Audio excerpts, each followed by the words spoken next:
change happening around us? Or are we aware that change is happening within us? Or are we going to be those proactive people who make sure that we affect what happens to us? Change also produces 4 types of people. They are in this room. First of all, there are people who watch things happen. Not all change is improvement. You used to weigh 128, and now you changed. And for some of you, that's not an improvement. You lost your wardrobe. You lost your ability to climb up steps fast. You even lost the quality of health that you had.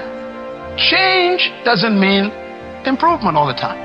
But the problem is, without change, there can be no improvement. So you have to decide what to do with change. Change will happen, and if you are not careful, it could be destructive. So you have to determine, what kind of change do I want in my life? And I want you as a young person, as a mother and a father, as a business person, to think about your company even, or your family, or your educational pursuit. What kind of classes do you want to take in college this year? What kind of grades do you want?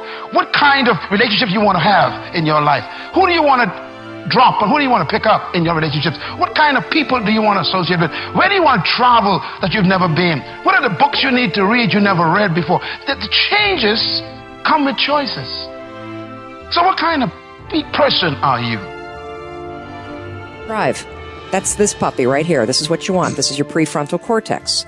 Drive is the mode where you're in charge of your thoughts. Okay?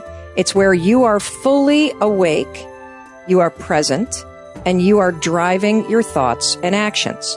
When you're doing that, your prefrontal cortex is active. The prefrontal cortex is the part of the brain that you need in order to learn new behavior, in order to do something difficult, in order to do something uncertain, in order to do strategic thinking. So I'm going to give you an example. So I'm a righty. If I were to try to write with my left hand, Lewis is going to torture me and tie my hand behind my back and make me do this, I could do it. It would look like I was writing with my foot. And if Lewis came up to me and said, "Hey, Mel, you want some bulletproof coffee?" I'd be like, "Lewis, I'm trying to concentrate. I can't do this." My prefrontal cortex would be el fuego, because it is firing on all cylinders to communicate to my hand new behavior. So the thing that's cool about that is that you can use a simple trick. The moment you feel yourself hesitate, the moment you've got one of those moments where you know that you need to, this is that moment that Lewis talks to you about where you got to step outside of your comfort zone and you've got to lean into your passion and you've got to really take some risks and you got to feel the fear and you got to do it anyway. That's the moment where you just woke up and now you got a decision to make. Are you going to drift back into the habits, or are you going to awaken your prefrontal cortex and drive forward and focus and do something new?